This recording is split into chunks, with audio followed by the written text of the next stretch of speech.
Hey all, I'm Gray the TF2 Weapon Ideas guy, and today I finally gave in to requests from my friends and fans, and finally decided to do a video talking about rebalancing some of the weapons in TF2. Now, I usually don't like to give my opinion on things, at least not too strongly, especially if they're as complex and nuanced as the TF2 balance system. So, I wasn't originally intending to do this, but I guess I will. Keep in mind I won't be suggesting concrete stats simply because everything is so variable. My intention here is to maybe cover 2 to 6 weapons per episode. As a final note before we begin, please keep the comment section clean. I really don't feel like cleaning up a bunch of angry comments that really contribute nothing except rage. It's pretty obvious what we're going to start with here, the Phlogistinator. I'm not going to say it's overpowered or underpowered. I personally couldn't care less. It's such an annoyingly anomalous thing to balance that I'm not even going to go there. But I do think that it should gain oomph from all damage done, so it doesn't just restrict you to a flare gun of some sort. That's just my only thoughts on this weapon, so that it's a little more accepting to other playstyles, especially those that don't involve the scorch shot. Right, now that that's out of the way, we got the Brass Beast. The Brass Beast is, well, it's not fun to play with. It really has no potential offensively because it's just so slow, especially compared to the stock. And a Brass Beast heavy will often find themselves just sitting, spun up forever, just waiting for someone to come through. Maybe checking behind them for spies, that kind of thing. So, the Brass Beast is... I do think it's a little underpowered, but even if it weren't, I would still say change it because it's a boring weapon to play with, and that's probably why I see very few people using it.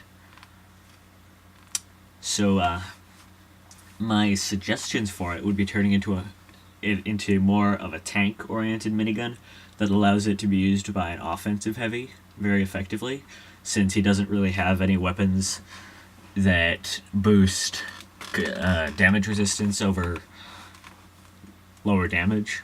I mean, the Natasha, yes, it does have that, but it's not designed around it, it's designed around the slowing mechanic. So I think the Brass Beast could do very nicely if it was intended as an offensive weapon as opposed to a kind of mixed and not particularly good at either. After that, we have an item from the same set, same class, the Warrior's Spirit. See, I don't really have that much of a problem with these gloves, but they're really not that useful. They're not any more efficient when you're killing things than the stock, unless you're facing a 150 HP class. And there's only one class that has 150 by default. The Engineer and Demoman can also reach that with unlocks, but I don't think that counts very much. See, the Warrior Spirit does 85 damage on hit as opposed to 65, so it will still take 3 hits to take down a 175 health class. Not really that great. My suggestion here is to give it a no random crits penalty and remove the health and damage vulnerabilities and just give it 40% extra damage or something. So that way it can two-shot those classes, so it's really effective for a class that has very few effective melee weapons, but it's not able to get those crits, so you're not able to use that massive damage output of yours for anything super special. Right, we're moving on to one of the most broken weapons on the game. Nobody really notices it. It's hugely overpowered because it practically forces the other medic to equip it if they don't want to be 20% lower when they first respawn from a death. It's overpowered in that regard, and I really don't care how it's changed. I just want it changed away from giving that uber advantage. How about maybe, I don't know, vampirism? That's just a thought. It's just not a good weapon as it is. I mean, it's good mechanic-wise, but it's not good at all play-wise. And then the Scottish Resistance. Man, this is hard. I don't like to diss it because I played almost exclusively with this thing when I was newer, but I kind of have to. See, it suffers from the same problem as the Brass Beast, and it came from an era of TF2 which was remarkably different.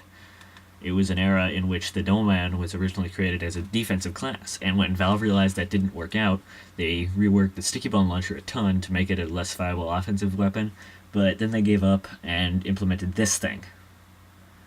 See, it isn't really that interesting, because you kind of need to just sit around and wait for someone to step on your dynamite and then blow them all the way to hell. And that's not really that's not a really great playstyle to have. It's just sitting around waiting for someone to walk over your traps. It's not dynamic, it's not active, it's not interesting, and I think the Scottish Resistance needs a change. The meta has really been focused toward mobility and exciting combat, even for classes that otherwise didn't have it, like the Engineer.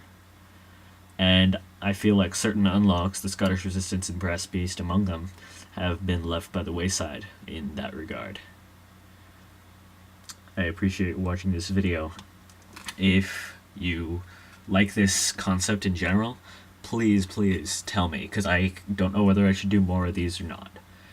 And I would not mind any feedback on the individual balances either, because they're important. And I would love to see any ideas that you have. I just really like a well-balanced weapon. Appreciate your watching. See you next time.